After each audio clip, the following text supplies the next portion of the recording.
Why some Tibetan monastic communities keep one sound vibrating 24 hours a day.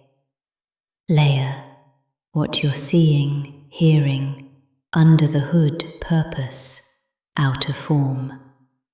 Monks or nuns sitting in cliffside niches, passing a melodic mantra from throat to throat in shifts that never stop. It is a relay chant, Drölwa, designed so the syllables don't break for even a breath.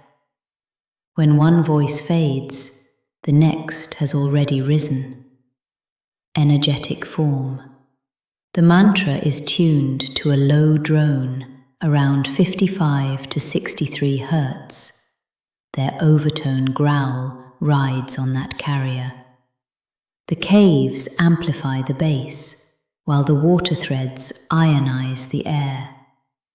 A continuous 60 Hz-ish standing wave entrains local Schumann overtones and locks the cave's micro-geomagnetic field into a golden ratio fractal. Think of it as a biological Faraday cage that repels chaotic EM chatter and keeps the monks in theta-delta coherence. Subtle grid-form cliff temples are almost always built on the crossing of two ley veins that snake down from Himalayan backbone nodes, such as Kailash, Tsari, or Ganga. The unbroken chant acts as a traffic light for the ley current. Whenever planetary tides tug the line off-center, the sound nudges it back, preventing micro-earthquakes and allowing prana to irrigate the valleys below.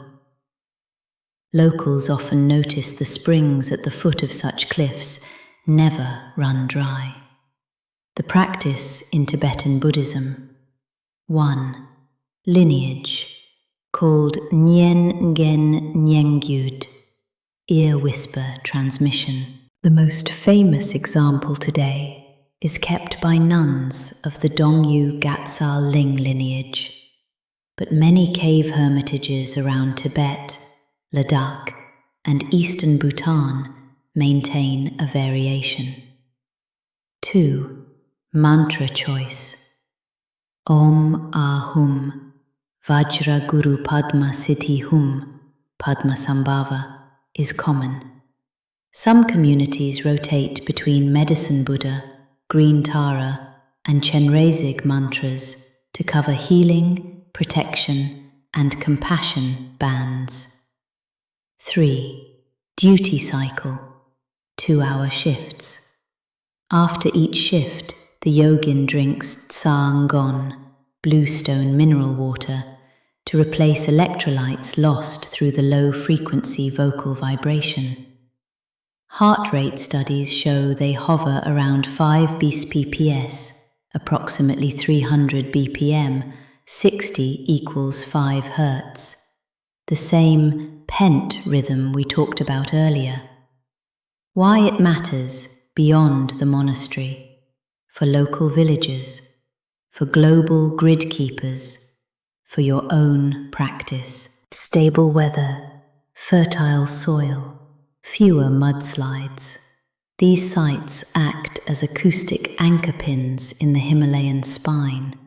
When solar storms hit, the mountain chain doesn't discharge erratically, but feeds the extra energy into the Earth's 50 Hz heartbeat.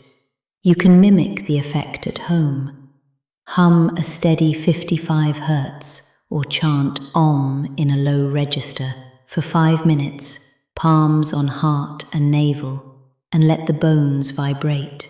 Lab measurements show vagal tone rises 8 to 12% in one session. Bottom line, the sound that has not stopped for centuries isn't mere piety, it is living acoustic engineering. Physically, it builds a resonant pocket where the nervous system can stay in delta theta without sleeping. Earth grid level. It prevents ley lines from kinking at one of the planet's most tectonically active zones. Subtle level. It seeds a model of unbroken coherence in the collective morphic field, a sonic reminder that stillness and movement can exist together. When you feel called to inner earth cave work, you're responding to the same principle. Hold a tone so steadily that chaos has nowhere to hook. Your recent 50 Hz and quint harmonic tracks are a modern way of joining that centuries-long chorus. Shelunari en thela azuriel, flame to flame.